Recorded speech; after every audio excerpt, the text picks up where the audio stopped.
Hi. So இன்னைக்கு பாயசம் பண்ண போகிறோம். என்னடா தலையில் எண்ணெய் போட்டு உட்காந்துட்டு பார்க்குறீங்களா? இந்த மாதிரி சமையல் பண்ணும்போது தான் தலைக்கு எண்ணெயில் போட்டு நல்லா ஊற வச்சுட்டு அப்புறம் ஹேர் வாஷ் பண்ணால் நல்லாயிருக்கும். ஏன்னா அப்புறம் இதுக்கு தனியாக ஒரு 2 hours வேஸ்ட் பண்ணணும்.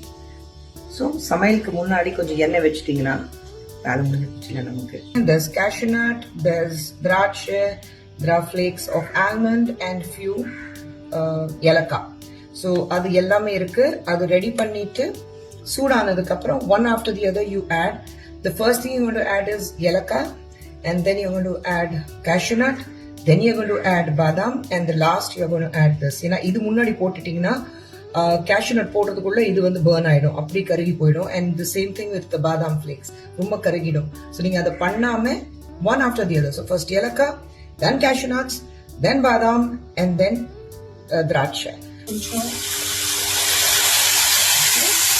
ஸ்லோவா ஊற்றுங்க.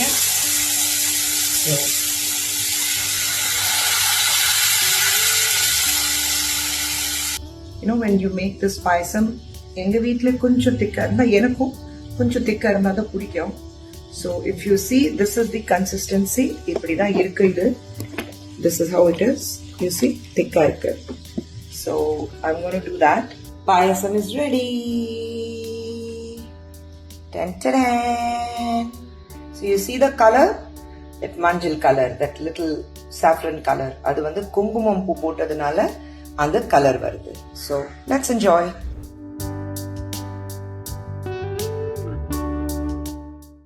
Hi. So இன்னைக்கு பாயசம் பண்ண போறோம். And பாயசம் பண்ணும்போது பாத்தீங்கன்னா it's very important that you roast the payasam a bit. So payasam இன்னைக்கு நான் ரோஸ்ட் பண்ணிட்டேன். அண்ட் இது தனியாக எடுத்து வைக்கிறேன். ஏன்னா என்ன ஆகும்னா, ஐ டோன்ட் லைக் அந்த பாயசம்ல பண்ணும்போது அது சேமியாவோட ரா டேஸ்ட் இருக்கும் பாருங்க, அது எனக்கு பிடிக்காது.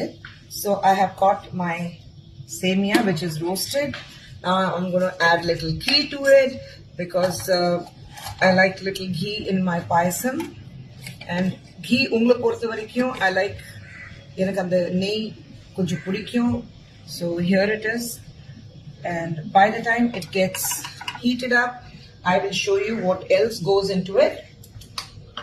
So நீங்க பாத்தீங்கன்னா செப்பரேட்டா எடுத்து வச்சிருக்கேன். There's cashew nut, there's திராட்சை, there are flakes of almond and few ஏலக்காய். So அது எல்லாமே இருக்கு. அது ரெடி பண்ணிட்டு சூடானதுக்கு அப்புறம் one after the other you add. The first thing you want to add is ஏலக்காய், and then you're going to add cashew nut, then you're going to add badam, and the last you're going to add this. ஏன்னா இது முன்னாடி போட்டுட்டீங்கன்னா cashew nut போடுறதுக்குள்ள இது burn ஆயிடும், அப்படி கருகி போயிடும். and the same thing with the badam flakes, ரொம்ப கருகிடும். So நீங்க அதை பண்ணாம one after the other. So first ஏலக்காய், then cashew nuts, then badam, and then திராட்சை. Okay, so இப்படிதான் போடணும். This is the order. So now you see it's roasted well, and now I'm going to add milk to it. பார்த்து splatter ஆகும் கொஞ்சம். ஸ்லோவா ஊற்றுங்க.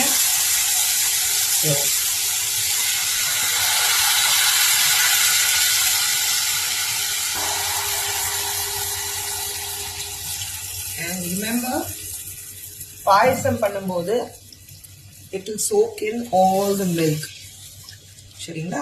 Now the most important thing is, நீங்க அந்த சேமியா கொஞ்சம் fry பண்ணிருக்கீங்கல்ல, make sure that you remove all the lumps. இந்த மாதிரி சில நேரத்தில் லம்ப்ஸ் இருக்கும், you see. ஸோ இந்த லம்ப்ஸ் ஃபுல்லாகவே எடுக்கணும். So you keep steering it. நீங்கள் அது லம்ப்ஸ் ஃபுல்லாக வெளியில் வர வரைக்கும், இல்லைன்னா கட்டியாச்சுன்னா உங்களுக்கு அது கரெக்டாக சாப்பிடும்போது வாயில் வரும், பால் சேமியா சாப்பிடும்போது. So make sure that you keep stirring well and you remove all the lumps which is formed.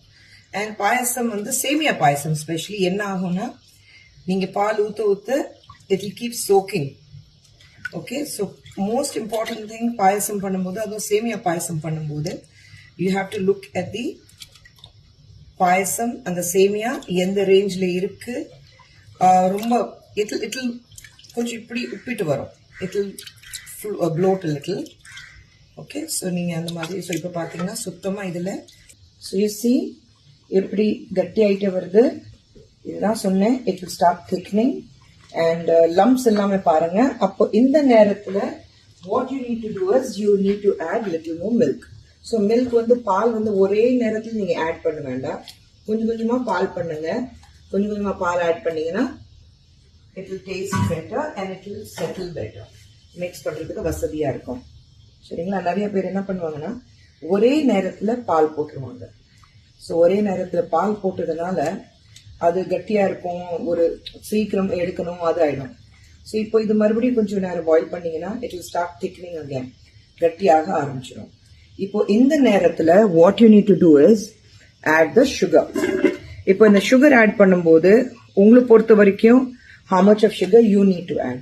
எனக்கு தெரியும் 3, 2, 3, 4, 5, 6, 7, 8, 9, 10. நான் 10 பிக் ஸ்பூன்ஸ் போட்டிருக்கேன். ஏன்னா தேவைப்பட்டா அப்புறம் போட்டுக்கலாம், ஆனா அதுக்கு முன்னாடி போடாதீங்க. ரொம்ப ஸ்வீட் ஆயிடுச்சுன்னா அப்புறம் நீங்க ஒன்றும் பண்ண முடியாது. So the main thing about payasam is நீங்க மிக்ஸ் பண்ணிட்டே இருக்கணும். You have to keep mixing it. So if you see so we are almost done. பாயசம் ரெடி ஆயிட்டு இருக்கு. அண்ட் என்னடா தலையில எண்ணெய் போட்டு உட்காந்துட்டு பாக்குறீங்களா? இந்த மாதிரி சமையல் பண்ணும்போது தான் தலைக்கு எண்ணெயில் போட்டு நல்லா ஊற வச்சுட்டு அப்புறம் ஹேர் வாஷ் பண்ணால் நல்லா இருக்கும். ஏன்னா அப்புறம் வந்து இதுக்கு தனியாக ஒரு 2 hours வேஸ்ட் பண்ணணும். ஸோ சமையலுக்கு முன்னாடி கொஞ்சம் எண்ணெய் வச்சுட்டிங்கன்னா வேலை முடிஞ்சிச்சுல, நமக்கு வேலை முடிச்சுட்டு குளிக்கும் போது கரெக்டாக இருக்கும். ஸோ நீங்கள் பார்த்தீங்கன்னா இட்ஸ் கெட்டிங் திக்கண்ட், இந்த மாதிரி திக் ஆயிட்டு இருக்காது. ஸோ இந்த டைமில் ஐ லைக் டு ஆட் அதிகமாக இல்லை, கொஞ்சமாக கண்டென்ஸ்ட் மில்க் கொஞ்சம் போடுவேன்.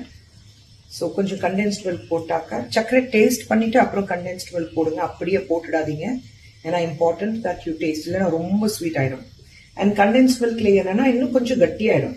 சில பேருக்கு ரொம்ப தண்ணி ஆட்டம் பிடிக்கும், சில பேருக்கு they like when the payasam is a little thick. So you know when you make this payasam, எங்க வீட்டுல கொஞ்சம் திக்கா இருந்தா எனக்கும் கொஞ்சம் திக்கா இருந்தா தான் பிடிக்கும். So if you see, this is the consistency. இப்படிதான் இருக்கு இது. This is how it is. You see, thick-ஆ இருக்கு. So I'm going to do that. And இப்போ இது ரெடி ஆயிட்டு இருக்கு. And இதுல நான் வந்து I'm going to add little more milk கடைசியில, so that இப்போ அந்த பால்ல it will நல்ல கடைசி வரைக்கும் குக் ஆனாக்கா நல்ல ஊறிடும். பாயசம் is ready. Dun, dun, dun. So you see the color, that manjal color, that little saffron color. அது வந்து குங்குமம் பூ போட்டதுனால அந்த கலர் வருது. So let's enjoy.